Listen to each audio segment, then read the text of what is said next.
Alamat ng ginto sa Baguio. Isang nayo na tinatawag ng suyok sa Baguio. Ang mga igrot ay pinamumunuan ni Kunto ay namumuhay ng tahimik at may paggalang sa kanilang mathala.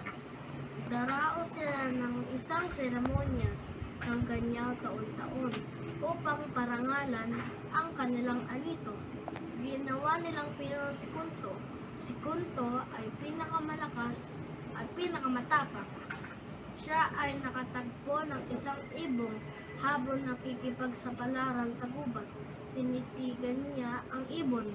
Tumango ng ibon ng 3 beses bago lumipad. Naiwan siya na naguguluhan. Siya ay sumangguni ng matatalinong matanda.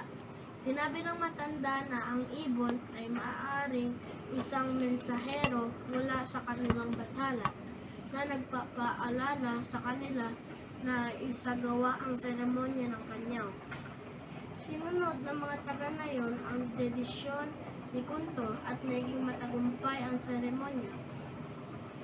Sa araw ng seremonya, ang mga taga-nayon ay nag-alay ng baboy sa kanilang bathala at inalagay ito sa isang altar na ginawa ang kanilang itanayo sa tuktok ng bundok-bundukan.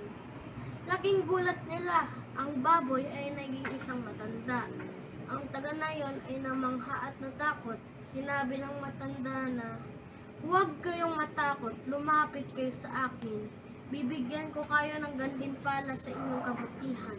Mag-iwan kayo ng isang tasa ng kanin sa aking tabi." At takpan siya ng isang malaking palayok. Sa loob ng 3 araw, ay tutubong isang puno. Ang bunga, sanga at dahon ay pwede ninyong kunin. Ngunit kayo ay binigyan ng babala na huwag gagalawin ang katawan ng puno. Pagkabalik nila pagkaraan ng 3 araw, isang punong maliit ang tumubo. Namunga ito ng ginto at ang dahon ay gawa din sa ginto. Naiging mayaman ang mga taga-suyok. Ngunit sa kalaunan ang kasakiman ng hari at pinutol nila ang sanga at puno. Dahil dito, nahulog ang puno sa ilalim ng lupa.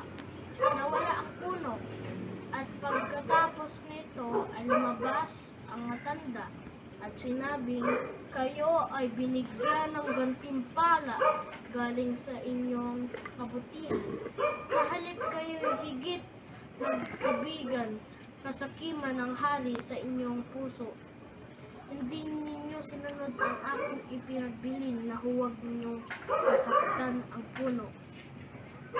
Dahil dyan, sa tuwi-tuwi na inyong nanaisin, ang gintong iyan, kayo ay mahihirapan."